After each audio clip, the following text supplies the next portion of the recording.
बड़ी खबर मिल रही है, लोबिन हेम्ब्रम की सदस्यता खत्म कर दी गई है। जेपी पटेल की सदस्यता को भी खत्म कर दिया गया है। स्पीकर ट्रिब्यूनल का यह बड़ा फैसला आया है। दोनों पर दल बदल का आरोप लगा, तो बड़ी खबर आपको बता रहे हैं, जेपी पटेल की सदस्यता रद्द कर दी गई है। साथ ही साथ लोबिन हेम्ब्रम की सदस्यता भी रद्द कर दी गई है।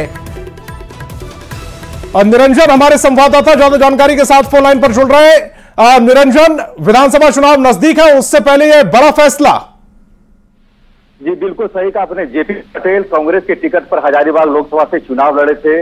इससे पहले वो मांडू से विधायक थे बीजेपी से। 2019 में उन्होंने मांडू से बीजेपी के सिंबल पर चुनाव लड़े और जैसे ही चुनाव में उनको टिकट नहीं मिला हजारीबाग से, तो कांग्रेस में शामिल हुए और कांग्रेस की टिकट पर वो हजारीबाग से चुनाव लड़े। इस मामले को लेकर के स्पीकर ट्रिब्यूनल में बाबूलाल अमर बारी जो नेता प्रतिपक्ष है, उन्होंने मामले की सुनवाई उनको रखा। दोनों पक्ष की दलीलें हुई, लगातार दोनों पक्षों की दलीलें सुनी जा रही थी। इसको लेकर के निलंबित किया गया। वहीं जहां लोबिन हेम्ब्रम जो राजमहल लोकसभा से निर्दलीय सांसद पर चुनाव लड़े और इससे पहले वह बोरियो से जेएमएम के टिकट पर 2019 से चुनाव लड़े। दोनों पक्षों की दलीलें सुनने के बाद आज स्पीकर ट्रिब्यूनल ने दोनों विधायक यानी लोबिन हेम्ब्रम की सदस्यता और जेपी पटेल की सदस्यता दोनों को निलंबित किया गया, जबकि कल से मानसून सत्र शुरू हो रहा है। जी निरंजन, इससे क्या संदेश देने की कोशिश की गई है?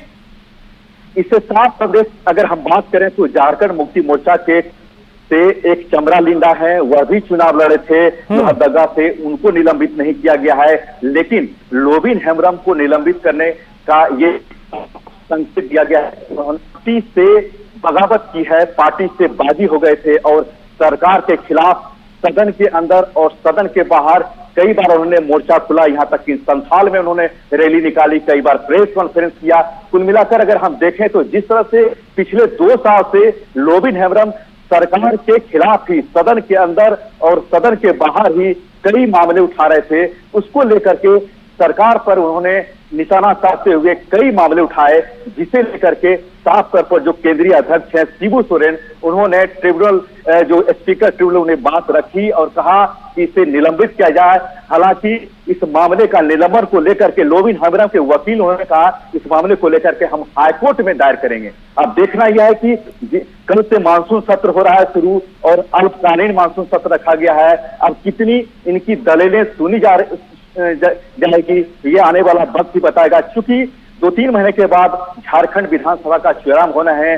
5 जनवरी को झारखंड विधानसभा का कार्यकाल पूरा हो रहा है। उम्मीद है कि अक्टूबर में चुनाव हो जाएंगे। अब देखना यह है कि जिस तरह से एक भाजपा के विधायक, मांडू के जो विधायक थे जेपी पटेल और दूसरी चुनाव नजदीक है और ऐसे में दोनों की जो सदस्यता रद्द की गई है वो बहुत बड़ा झटका है। निरंजन, आप हमारे साथ जुड़े, आपका बहुत बहुत शुक्रिया। और इस समय पटना से इस वक्त की